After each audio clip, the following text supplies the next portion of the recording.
I'm Trey Rutherford, I'm Andy Kinnick. And I'm JJ Artemis. and welcome to NOCLIP Pocket. I spy with my little eye. And today, we're going to be talking about Hidden Folks, a game that was developed by Adrian De Jong and Celine Veltman, published by Adrian Zhang and Mirth Yenbruvux. Sorry. Names are not funny. Names No. are serious.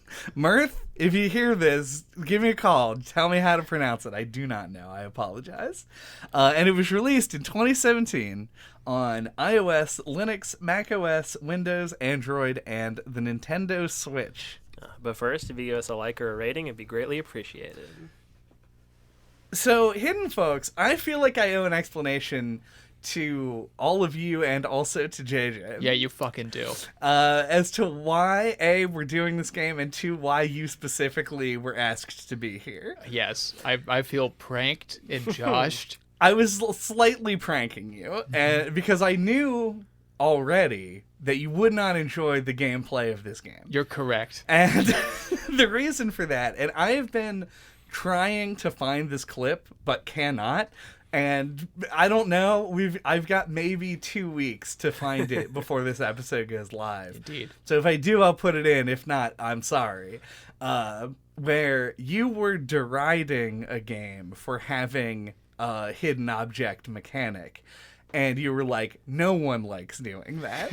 And Andy's response to that was, I fucking love Look and Find books. he fucking loves Look and Find books. You loved this game? I didn't say that. No, not yet. Okay. I said I fucking love Look and Find books. Yeah. All right. Well, then now is the time where you have to describe to me if you did anything less than fucking adored this game with your whole heart and soul, why this game was worse than a book.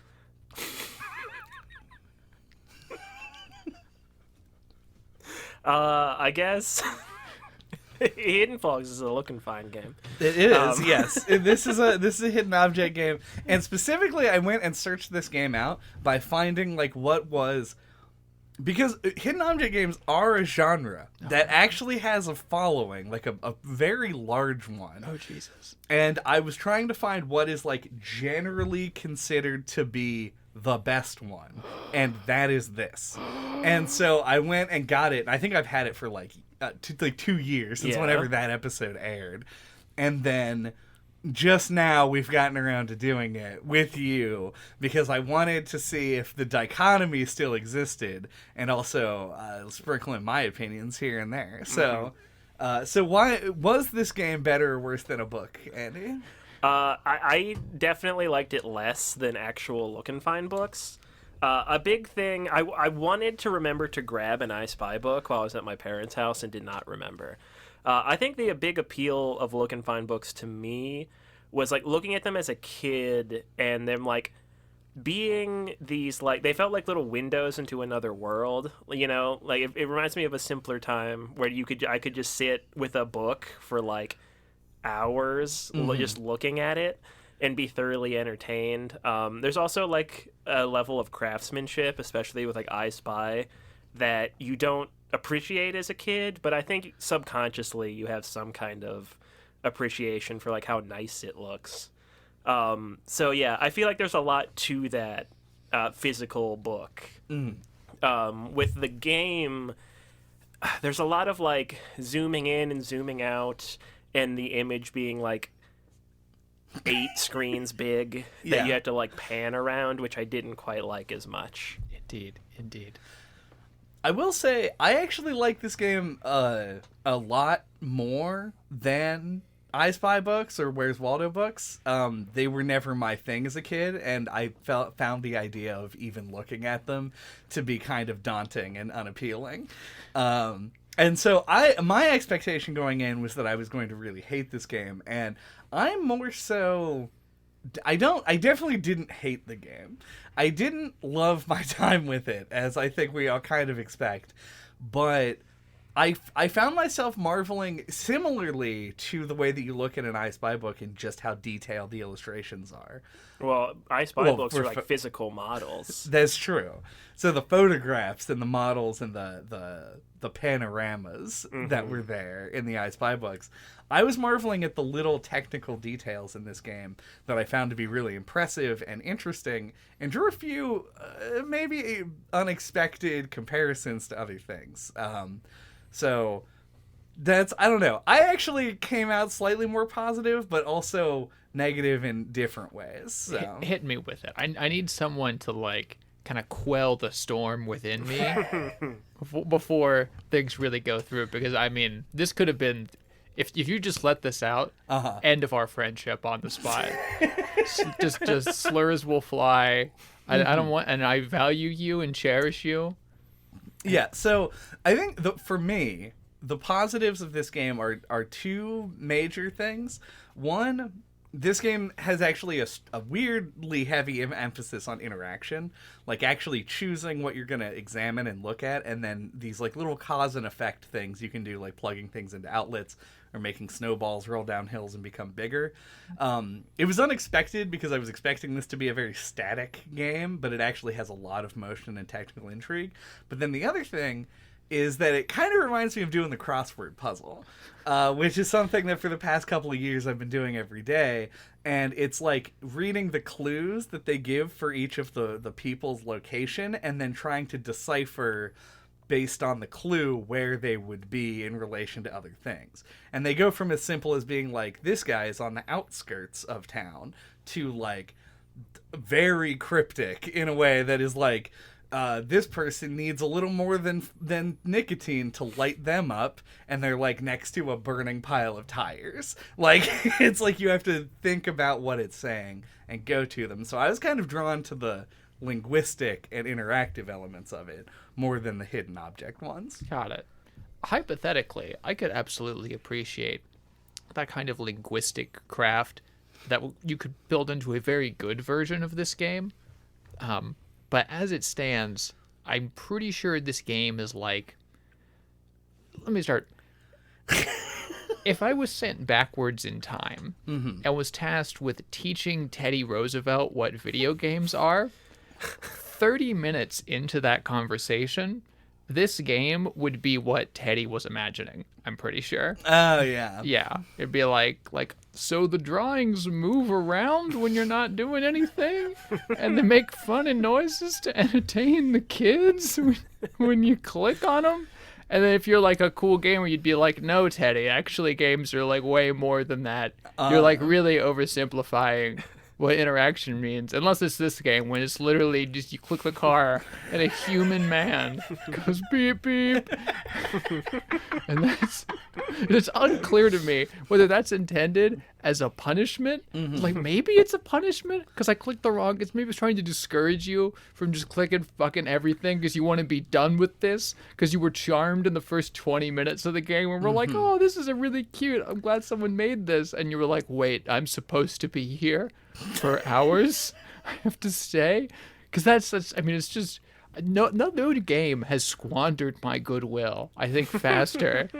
15 minutes into this experience, I was like, oh man, this is gonna be so cute and fun. 45 minutes into this experience, done. Never picked it up ever again. Never going to. Went to the desert level, started scrolling. Fuck this. Fuck Chad. Fuck Andy. I hate you. I don't want to do any of this. Yeah, I mean, the desert level is the worst one. It's probably the worst level. Yeah. They I want to put be it clear. really up front in the game, too.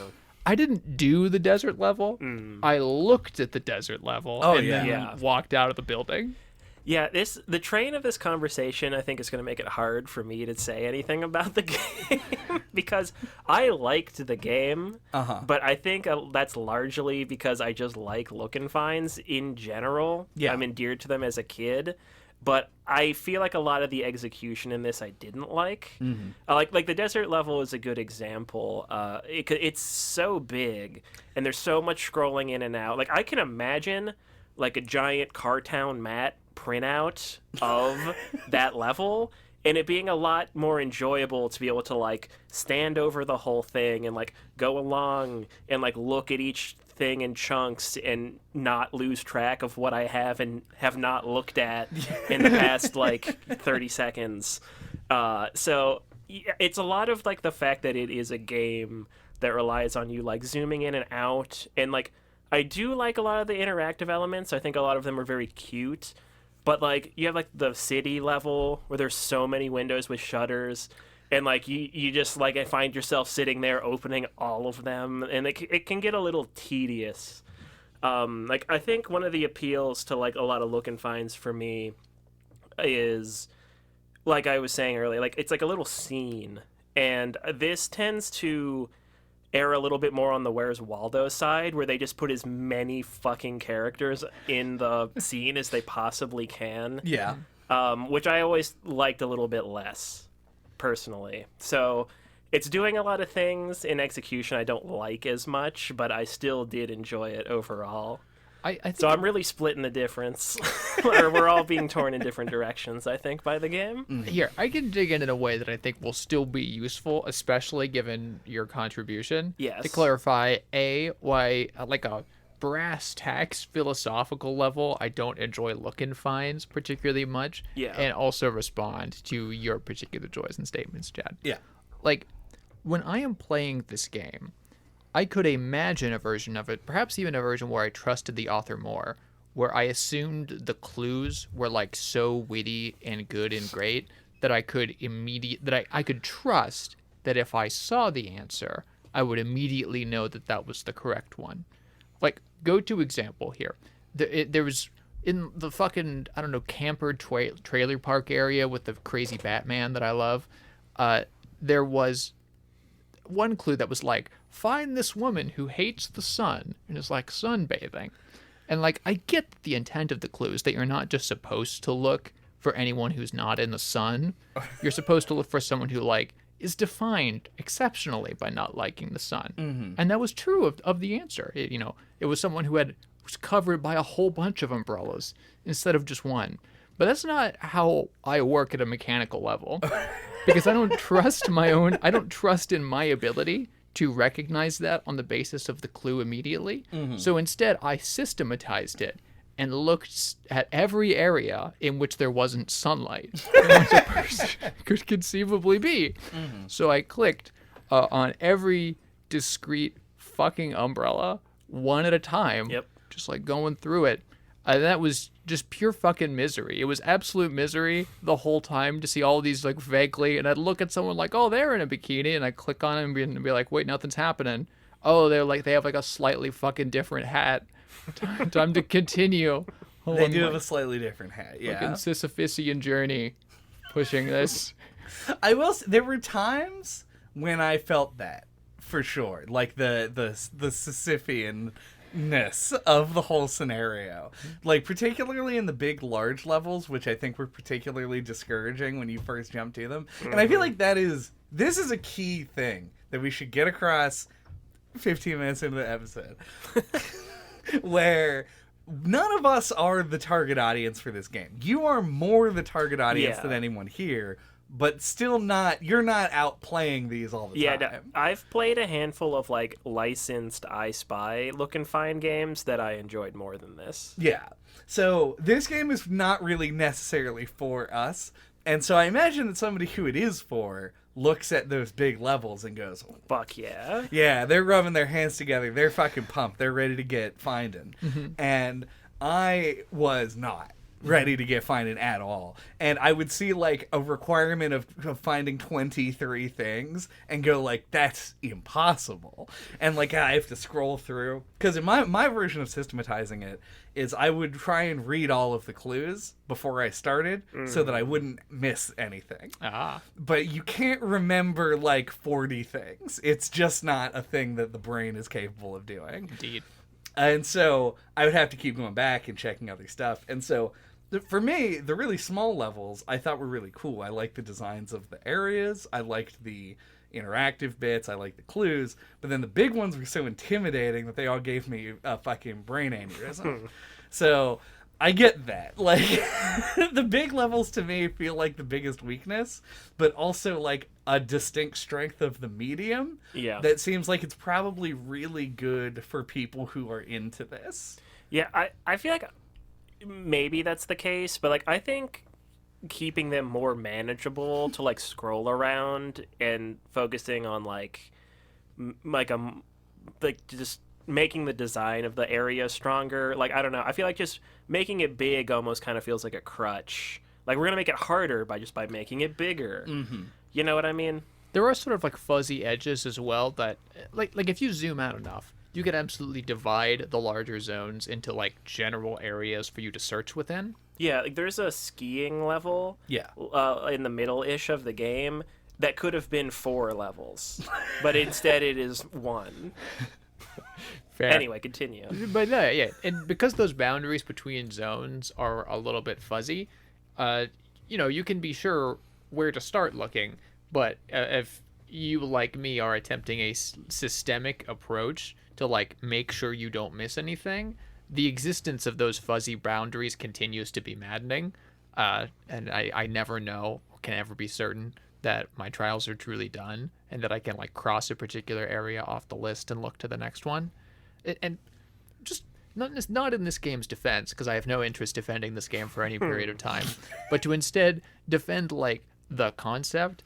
I really love that this game exists. I kind of feel to this game similarly as I would to like a vast model train set in some weird guy's basement, right? Like, Oh, yeah. yeah. That is this, exactly. It is. I can clearly tell that it like brought someone joy to bring this into the world. It has an aesthetic that I can imagine a lot of people really, vibing with for long periods of time. And I too like participated in the laughter for the initial first 15 minutes. But in much the same as a model train set, if some guy like attempted to like mess with the model, I don't want to say play. I don't really know what they do with model train sets. They simulate. Yeah, if they wanted to manipulate the model train set with me for like 3 hours, I would hate that man at the end of those 3 hours. That's another thing that we should mention. I think this also goes into the us just like being intimidated by those large levels and just the complexity of those large levels. The how long to beat on this game said 3 hours. I finished this game, and when I finished this game, I said nobody else has to finish this game because it took me 7.5 hours to beat the whole thing. It's not like the game ever becomes hard in the way that like another game might become hard, because you are ostensibly, you can find anything just by scrolling left and right across the thing and interacting with stuff. But like the sheer amount of things becomes overwhelming. It's difficult on like almost a physical level where you're like, my brain can't hold all the information that I need to in order to do this. And so it ends up just taking way longer than I think it needs to. But once again, this does feel like it's one of those things that like is just for somebody who's not me. Agreed. In fact, It's the train set. Yes, perhaps this is strained, but like when I was working through it, it didn't feel like the reason that a crossword puzzle can be intellectually stimulating is because you can like sit there and try and approach it from new like neurological directions, right? You could try and like fire different neurons and associations about the prompt. Mm-hmm. But with this game, I feel like I would read the prompt, and the prompt would be straightforward enough in most instances where I could like form the conceptual hook in my brain that was like, oh, okay, I'm looking for someone who wants to be out of the sun. But that isn't enough to actually create the solution, because seeing the circumstance on screen is also necessary to actually find the person and solve it. And the preconception to doing that is just scrolling for fucking 30 minutes, just over and over again. So I felt like I was sitting there with half a solution, waiting for the other half of it to present itself to me, and I felt like I had no interesting way to make that process go by faster or instantly. Right. So, skill issue. Skill issue. It's a skill issue. Yeah. The way to solve this is my hot tip that I should have presented earlier. The way that you do it is you read the clue, right? Yeah. And you get a sense of what the area that person might look like, or the area that they are in might look like. Right. And then you zoom all the way out, and then you just sort of pan and look for that. Because, like, person who is sunbathing but does not like the sun, when you go, okay, beach, so you go to the beach, and you scroll down the beach, and then you see a big bunch of umbrellas, and you say, that's weird. And then you click on the umbrellas, and that's how you find that person. Like, it's more about an association than it is about, like, actually combing the area. It's leaps of logic, not certainty of logic. Right. It's like induction versus deduction. Which is a totally different form of thinking, I think, than a lot of puzzles and games sort of want you to go. Yeah, there's a lot of just, like, trying to keep stuff in mind. Mm-hmm. Like, you could read, like, 2 or 3 and try and remember, like, what they look like, and then kind of, like, zoom out to a medium level and kind of, like, scroll around. Like, it's kind of about getting the lay of the land. Like, the later into the list you get, you can read a clue and be like, oh, that character's probably in this spot. Yeah. And you can go look. So, yeah, I mean, I guess... Yeah, it's just a different mode of play, I guess. Mm-hmm. So it was probably a bad thing that at the same time that I was playing this game, I was also going through the case of the Golden Idol, which required an exact opposite brain circumstance. That seems like it would make sense, It was real good and thus constantly tempting, like a Golden Idol. I have a similar thing, which is things that this game did not engage me enough to make me not do. And I think this is a two-part thing. I think this game is actually...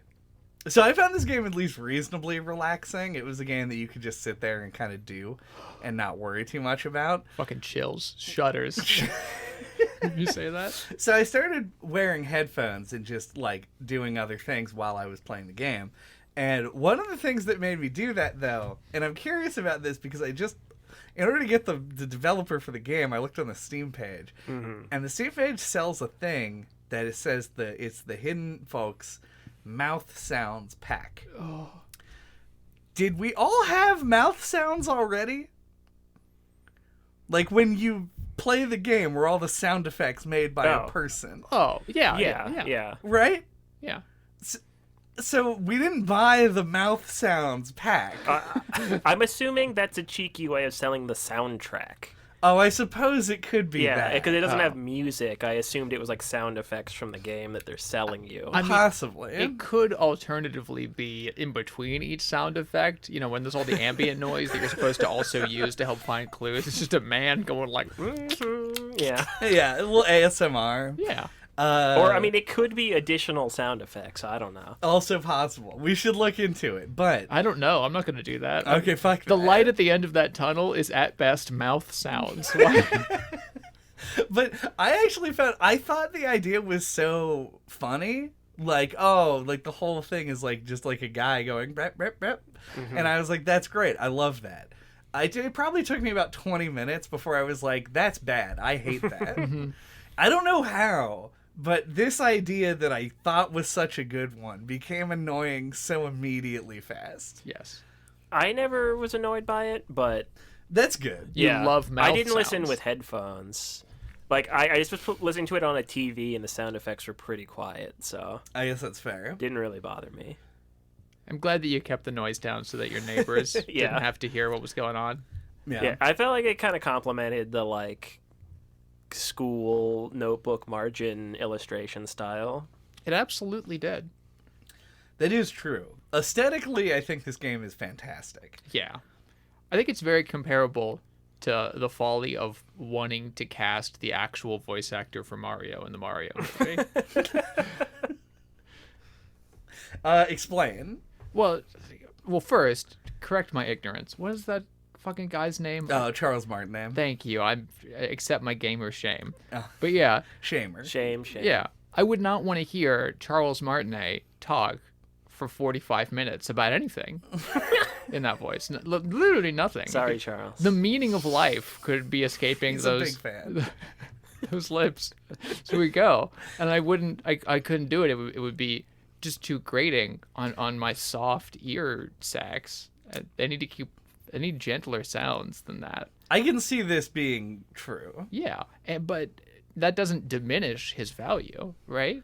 Like, Well, a little bit. I don't know. It sounds like you're trying to diminish him, JJ. it diminishes his value in the context of being a movie voice actor, but that's not the context in which he excels. You know, I would never ask a volleyball player to like kick some ass at Tony Hawk's Pro Skater. Volleyballers notably know nothing about Tony Hawk's Pro Skater. Famously. We all have our lanes, right? And it's okay. And I agree that like there is much that is funny and enjoyable about the like beep beep like voice sound like school margins aesthetic that the game is going for. But that doesn't mean that translates to every other possible context. I do not want fucking hours of that ever. ever. That's fair. And also I agree, because I didn't enjoy them after This is one of the few instances where you will say, I listened to music instead of the game audio, and I won't get mad at you. Yeah. I mean, I brought it back. Like, there are times when the audio does actually help solve the puzzle. Like, the factory level, which is a notoriously difficult level. Notorious by me. I've never talked to anyone else about it.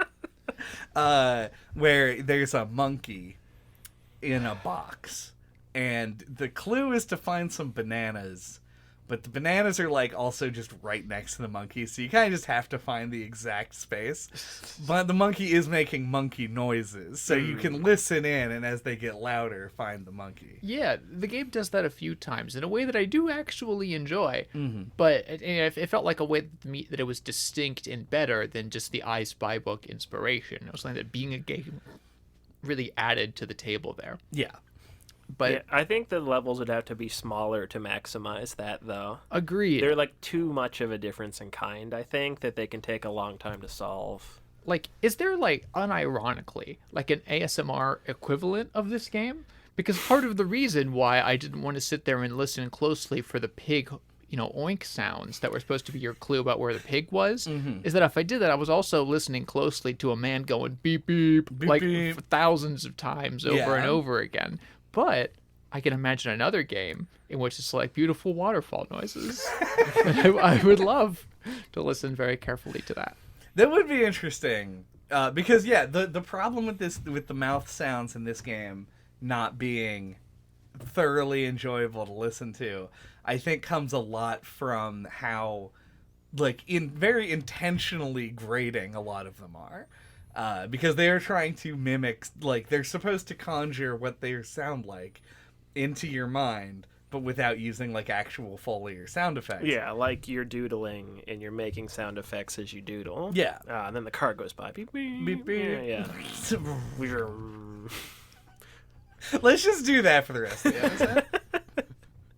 But visually, though, I do still really like it. I think that the drawing style is actually very helpful, and it's honestly really impressive that they managed to create so much variation with such a simple style. Yeah, part of me, like, I completely understand why it is the way it is. It gets black and white. It makes it easier to see everything. It makes it less cluttered. I wish there was a little bit more complexity to the drawings. Like, because you'll be, like, looking for, like, a guy, and it'll be like, oh, he's got a white hat with a brim that sticks out this way, and, like, one weird stripe over here.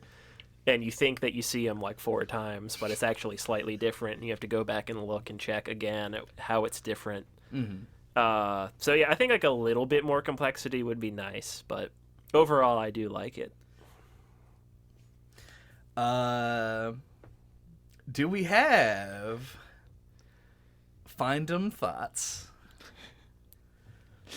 My Find'em thoughts are, yeah, this game was fun.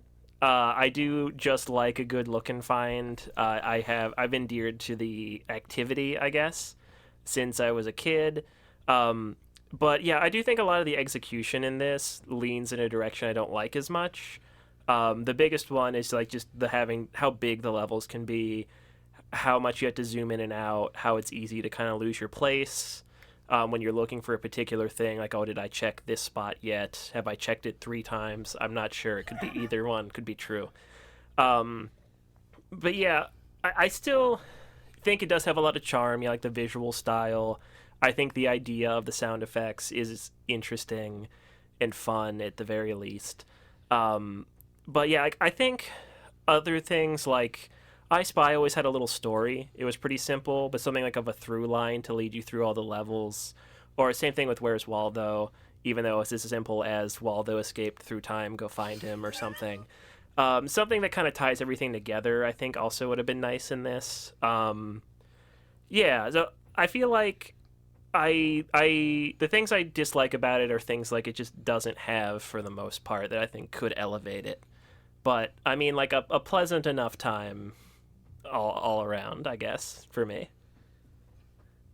Yeah, I think I in the end, like, I have a lot of respect for this game. Weirdly, I think that it ends up falling in a really uncomfortable middle ground, where I think it contains a lot of things like the self-contained puzzle levels, like where you have to guide a guy across an area, sort of appeal to people who aren't looking for hidden object veterans, hobes.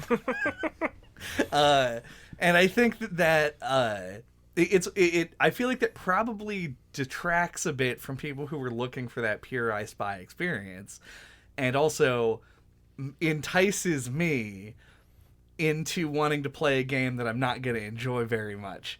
And it's interesting to see like what a positive reception it has, because obviously a lot of the people who this is the target game for just that doesn't bother them, or they like that stuff too. Like, it all fits into a genre, and I do like talking about new genres because obviously we haven't done a hidden object game before, so it was enjoyable to experience it, something that I never have.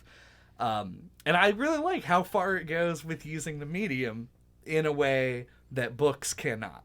I like that the levels are enormous just for the sake of people who like that the levels are enormous, because those people aren't getting that from anything else. So yeah, I didn't like this game. I wish I didn't spend 7.5 hours playing it, but I am filled with a sense of satisfaction that somebody out there played this and fucking loved it, because it is cute and fun to imagine. I agree. The imagining of this game is way better than me being involved with the game really at any level. If one of you OBE heads is out there, and I like, comment down below. I want to give you a high five. I want to give you the support that you're denied, because I feel like if you were an OBE head, you would be very used to a lot of prejudice in your day-to-day life. You know, if I saw an adult man with an I Spy book, like, my first thought wouldn't be good, but that's my failing. That's not yours. So I wish you a happy new year, and I hope you find what you're looking for.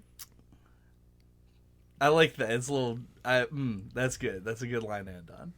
Actually, this is a good line to end on. Thank you for listening to NOCLIP Pocket this week. What are we talking about next time? Next time, you decide. Epic rap battles of history. Fanbruary is next month. So, if you haven't already, get over on the fucking YouTube comments or get in our Discord and tell us what you want us to play, and we'll make decisions about those games, and then we'll play those. Please don't suggest more hidden object games. We are apparently pissy bad at them. Until that time, you can get a hold of us. All of our contact information is on our website at noclippodcast.com or on splattershot.pro. There you can find links to our Twitter account, our email address, the YouTube channel, which contains all of our old episodes, including whichever fucking episode we referenced Look and Find books on that I can't find, ironically. And that's it. And that's it. Baba Is You. We talked about Minute. That game's also in black and white. And comes in a bundle on Steam with this game called Black and White Games. It's a weird bundle. And Downwell is probably also in that. It probably is. Goodbye. See you later. Happy New Year. Beep beep. Beep beep.